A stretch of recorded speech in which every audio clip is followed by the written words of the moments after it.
Hello, everyone.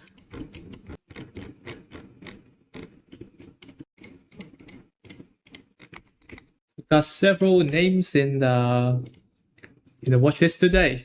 So looks like I'm wrong yesterday that because the core width is closing strong yesterday.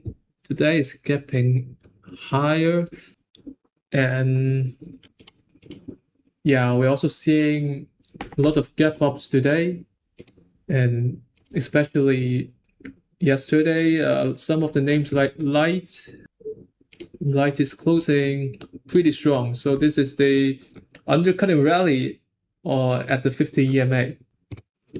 And today is gapping up above all the EMAs again. And yeah, so also from my experience, when I started to feel a bit bearish, I'm always too early, and generally there will be maybe a few more days or even weeks before the market really reaches the top. So gonna look at some, I think, yeah, these 5 names, or maybe also quantums. RGTI and INFQ is looking pretty decent too. And GFS is actually closing above the 9 EMA yesterday. So yeah, I think I've sold it poorly yesterday, and this is what it is. So don't ask for my opinions on a single stock or the general market, because I'm often wrong. I'm very wrong, and I don't know. Maybe today is the fate day, but I'm not predicting the market. I'm just going to react. So when the market is showing some strength, then I continues looking for the longs, and until it really shows weakness, and then maybe I got stopped out in my positions, or like really extended, a really strong extension, really the ranges got really high, really wide, volumes coming in. I think today ARM is getting a gap down, so maybe it's not like, yeah, I think maybe we're continuing higher.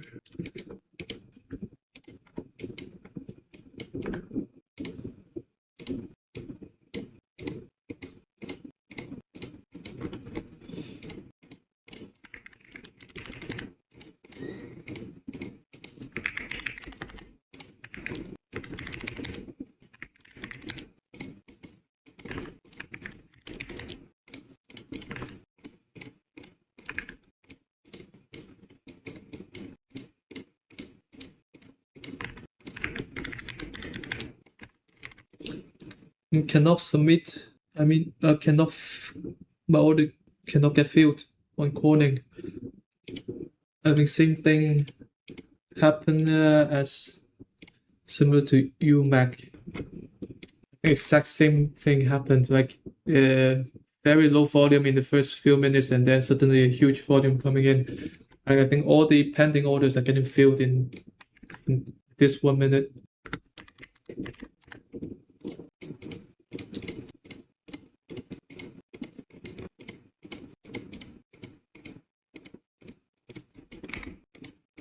GFS is actually a pretty good pullback buy 3 minutes ago.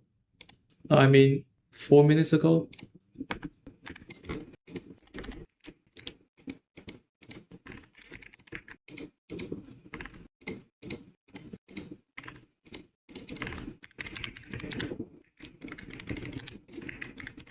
I'm feeling I'm chasing a little bit if I'm buying the RGTI right now. Yeah, kind of miss the pullback. That's a pretty good one, actually.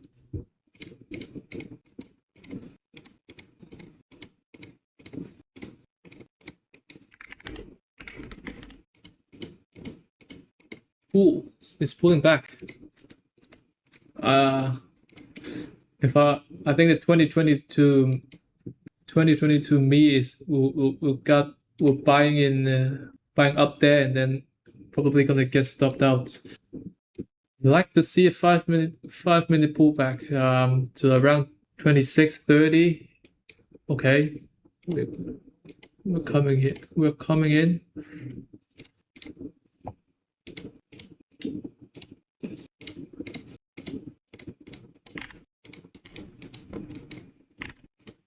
Yeah, probably I'm gonna get stopped out if I chased up there.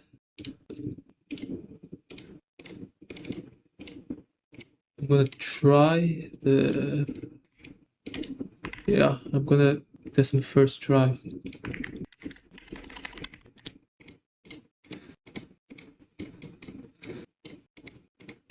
Galaxy is also pretty strong today, but now it's already above. It's already breaking out from the day low. Stopped out from UMAC.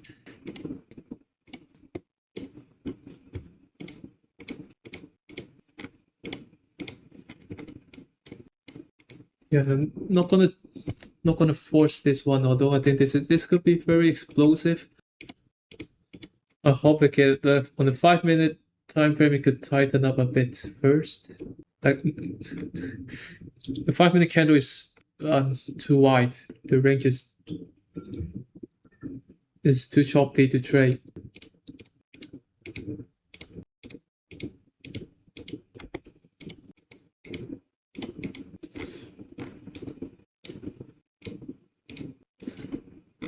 Cypher is breaking out into the all-time highs, clearing the previous swing high, and also the swing high from the current base.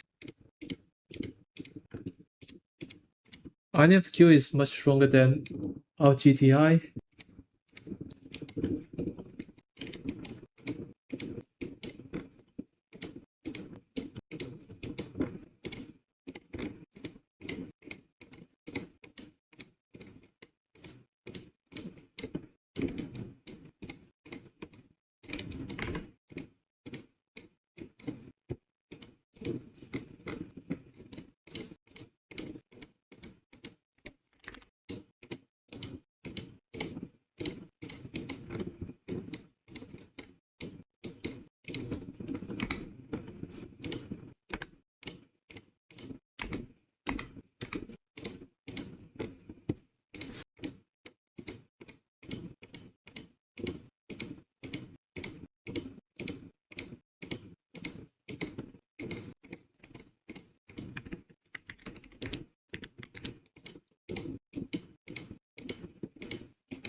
Oh, this UMAC, I only get in with half size.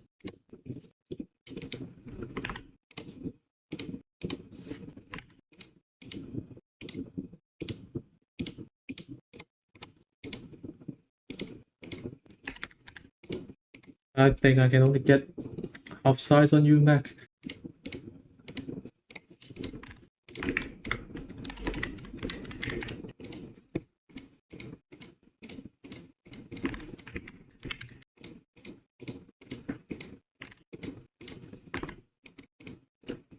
Marvel? I know Marvel is gapping up today. Yeah, and Marvel, I've talked about it yesterday. I think like on these two red days, pretty high volume. I think there's some distribution, but just one day. I mean, yesterday already proved me wrong, and today even gapped up for another 25% higher. And yeah, the price speaks for itself. Definitely not gonna short today. This is just giving me 2025.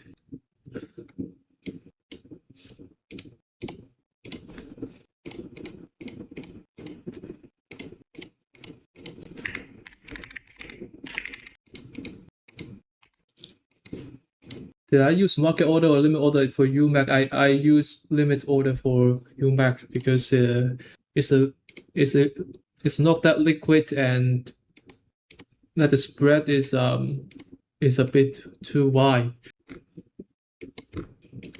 Yeah, so I'm using a limit order on this one.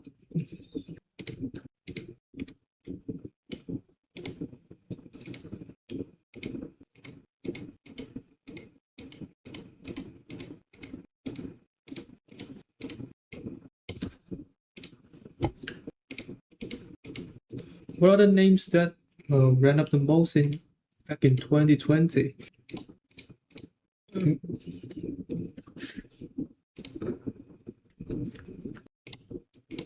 I'm going to rewatch Christian's stream back in 2020. Let's see what are the names that he was trading back then.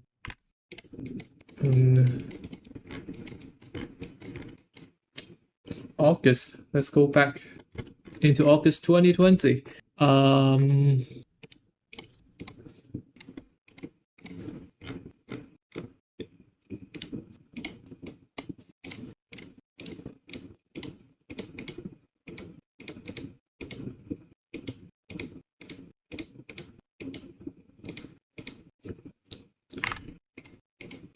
Hey Martin, how do you keep your main watch list focused? Mine usually gets too big and I lose focus. So the ones that the really leading stocks, like I mean the one that becomes really extended, like ARM, like most of the time I'm not putting those stocks into the watch list. Yeah, I mean into the focus or the main watch list. But I'm putting ARM inside right now because I wanted to track like how extended they are. Like if they are getting a gap up and then keeps going higher, maybe going to like 500 tomorrow. Yeah, that's what I would love to track. So I'm putting it here, but definitely not because I wanted to enter here. So yeah, I think most of the real leaders, I'm just going to put them into the leading names, the leading watch list. So only the ones that are actionable are going to be put in the main watch list.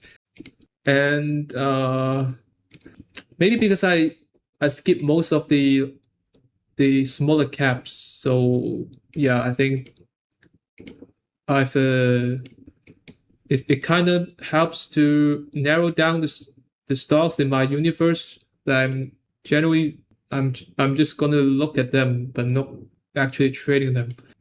So maybe it's also another reason to like or tips to narrow down the main watch list. And I actually think of entering ONDS today. I'm trying to treat it as a lockout rally type of entry, like buying a pullback and just use the low of day as the stop. And if it keeps going higher, like what the software names did, or the previous lockout rally leaders, if it's gonna do what crowd did, and I think entering today is fine. I think it's a possible entry. Yeah.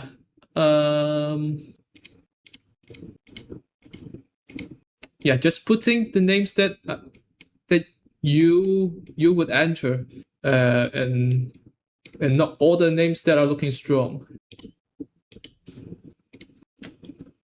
How will you narrow down stocks from leading watches into tracking and focus? It would be a bit subjective, and but definitely they all have a reason. For example, Intel, it is pulling back into the anchor VWAP on the daily. weekly too. So we like to see, are there like we will get a bounce from here, like especially a quick, powerful bounce. Looks like we're not getting it. ONDS is what I've just said, trying to play a lockout rally type of entry, just buying into the, just waiting for the intraday dip and then buying the rebound.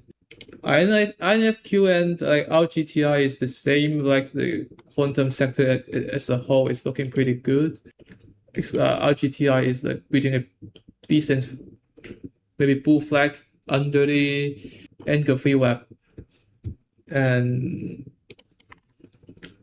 MXL is we're getting a gap up today, so it keeps closing below the 9 EMAs because I got stopped out on this day, and I wanted to see, are there any possible pullback buy with it after the pullback into the 21 EMA and a gap up in the 60-minute time frame.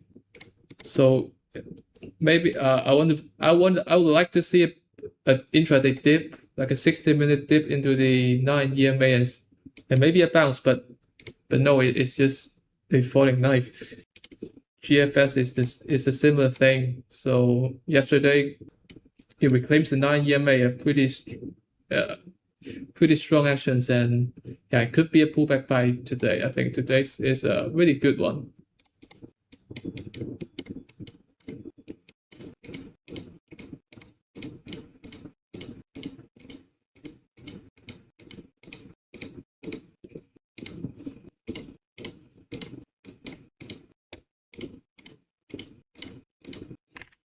Unfortunately, getting stopped out from our GTI.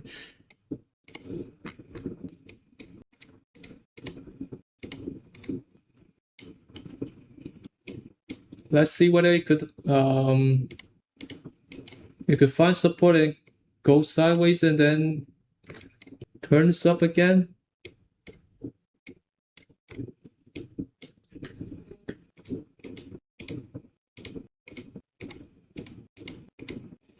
Also got stopped out from put. Should have a bit more patient time maybe, but I think it's fine.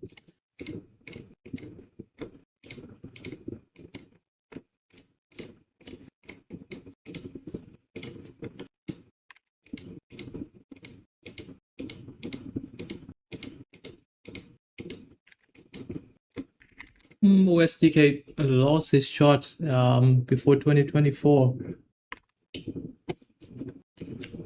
It was one of the really extended names back in 2020. UMAC is going lower. Tricky guy.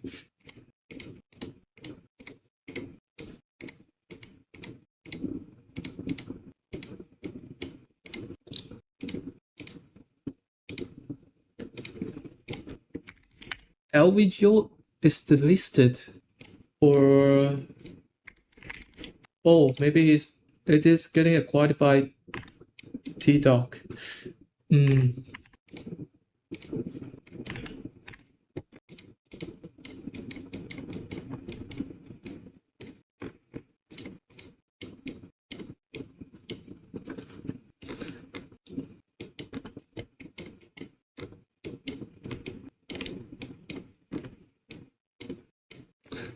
Like this is 2019, but you see market back then it will still get like really tight ranges or like tight days near the EMAs or near the supports. So stocks did consolidate near the support levels. But definitely there are also some, like when a stock enters a really strong trend, there are also some type of like touch and go, like just this really quick pull back into the rising EMAs and then closing strong again. But we also we'll also get this type of tight ranges and a several weeks consolidation, but we're getting fewer and fewer recently in the recent years.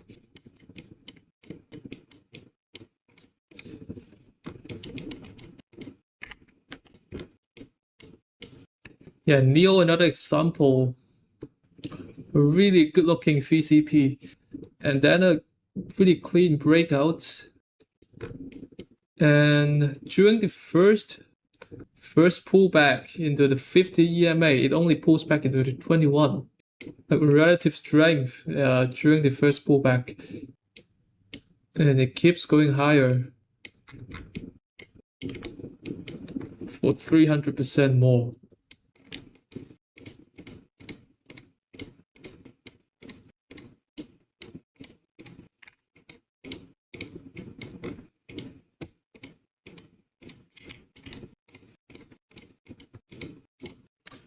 I probably should have added my second half on UMAC, but it's always on hindsight. But no, it's fine. I think it's fine.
Wait.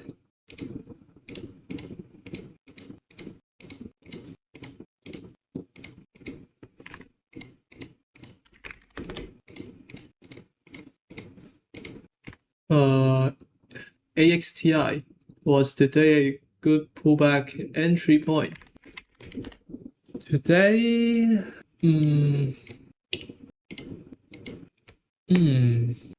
I think it's fine. Yeah, I think it's okay. Not really like a very, very good one, but the first thing I recognize on AXTI is that this thing loved like gapping up above the 9 and 21 after a pullback and starting to turn higher again.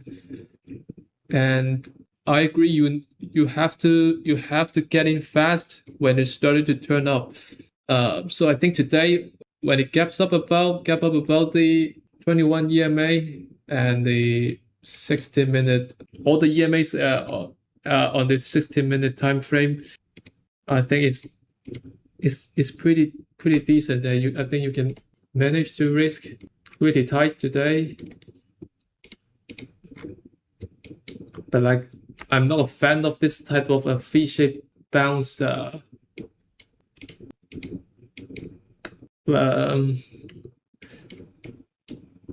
Yeah, I don't know, but yeah, I would prefer I'll prefer a few more days sideways, but in this market, I think you have to try. And I would prefer like an ASTS type of a breakout or a gap up and turn higher, gap up above the Engelfield, the EMAs and turn higher.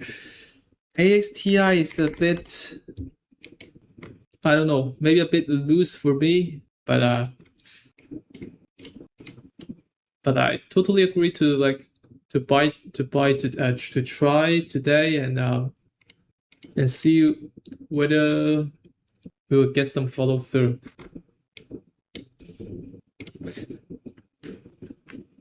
Yeah, AXTI doesn't wait, so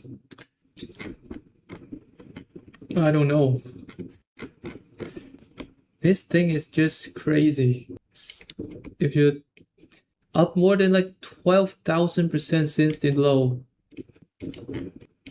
I don't know. Sure, when you would size up or down your bet, like if you start at 10K, 1%, that's 100. When you reach 11K, will you immediately size up to 110? That's what I would do last year and also the year back. What I would do. Yeah, I think before this year. But this year I started to size up a little bit slower.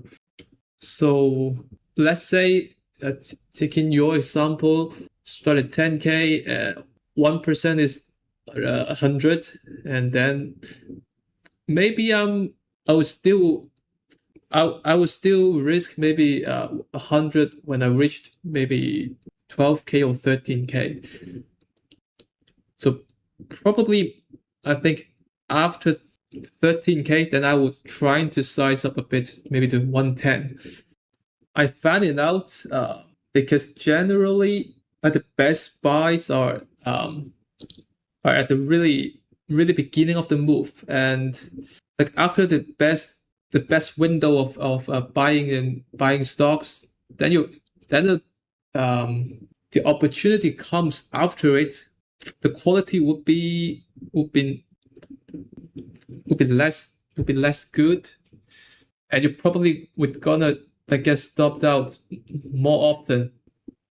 So maybe you would chase some stock, like some stocks has been run up a few days, and maybe you're starting to find some less decent entries because you really wanted to enter this the stocks, especially the strong stocks. Apart from that, the market would tend to have a higher chance of a pullback, no matter it's just a 1 day pullback or a 3 to 5 day pullback. So when you sized up immediately, when you have a higher chance of getting stopped out, I think it's not the best approach for me.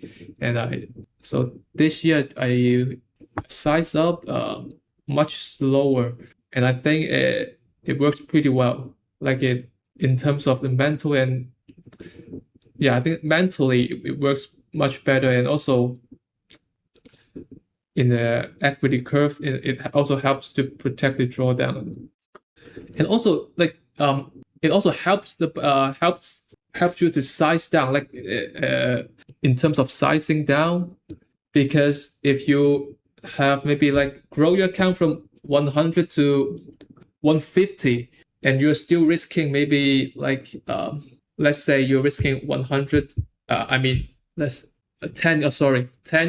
and you're risking 100, and after you grow your account to 15K, and you're still risking maybe 110 or 120. So even after your account gets a pullback from 15K to 13K or 12K, you are still risking a normal, the original 1% risk. And if you have further drawdown, from 120, 12K to 10K, it will be easier for you to size down from maybe 120 to back to 100, compared to immediately sizing up to 150 and then come back to 100. If you, I mean the numbers are a little bit complicated, and I hope you are getting it.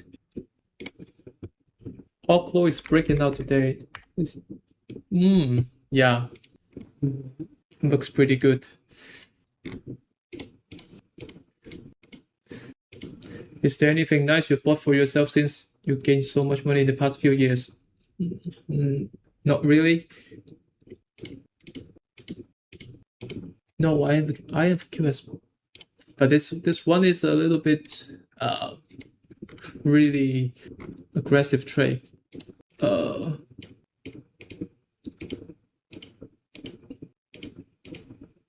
Yeah, probably should have stopped trading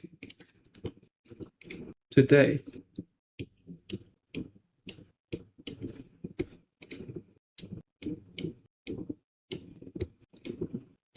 I think I can explain a bit better in terms of the sizing. So let's say you get a 10K account and then you're going to risk 1%. So your risk per trade is 100. And what I would do now is, let's say I doubled my account into 20K, and I'm not gonna use like 200 at my as my risk per trade. So maybe I'm just gonna use 130 or 150. Let's say 150. So actually, I'm using like less than 1% as my risk per trade. So maybe only like 0.75%. But it's yeah, I mean it's I'm talking about if you're doubling your account within the same trend. So it's not after a drawdown. So I mean your account keep growing higher and then doubling from like 10K to 20K. Where is it? And so if you unfortunately you have entered a drawdown since the peak equity, and I think all of us will get one.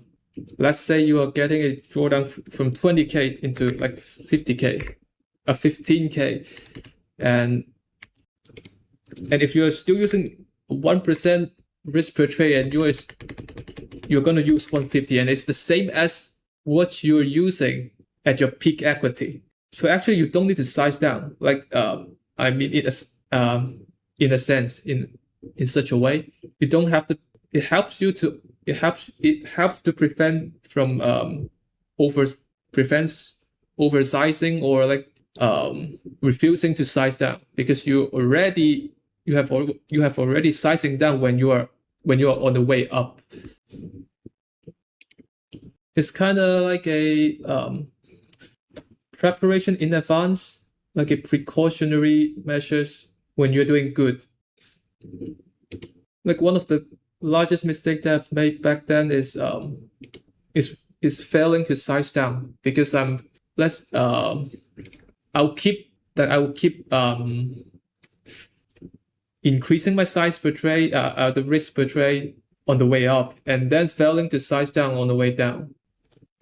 And this approach helps solving the problem a bit, I think.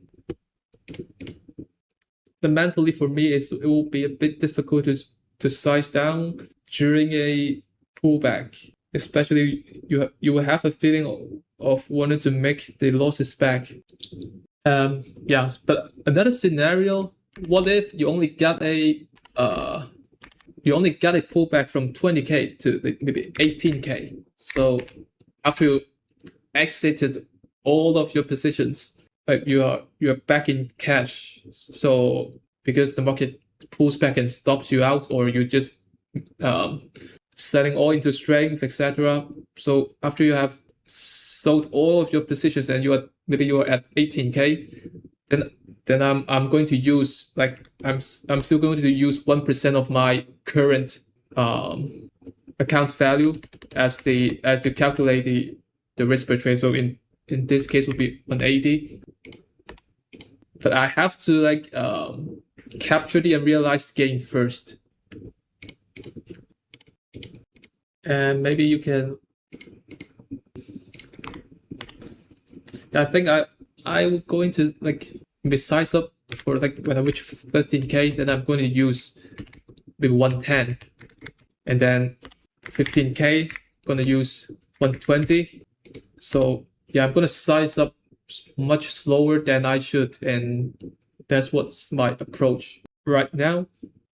But it depends. Like if you think you can handle it pretty well, then it's nothing wrong to like size a bit higher, like according to your current account size.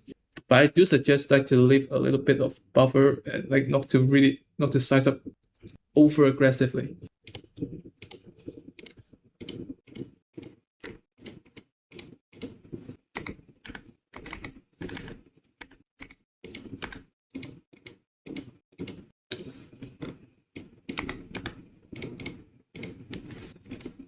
So I'm gonna end the day here.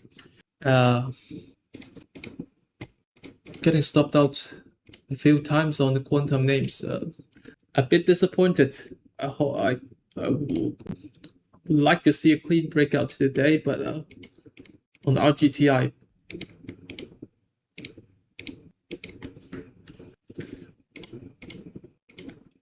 But yeah, I think as long as it's holding up the 9 EMA, I'll keep watching it, and at the same time, I think it's always good to sell some into strength when the market keeps grinding higher, and don't get too excited and forget about the potential downside or the risk. So thank you guys for coming, and we will see you in the next one.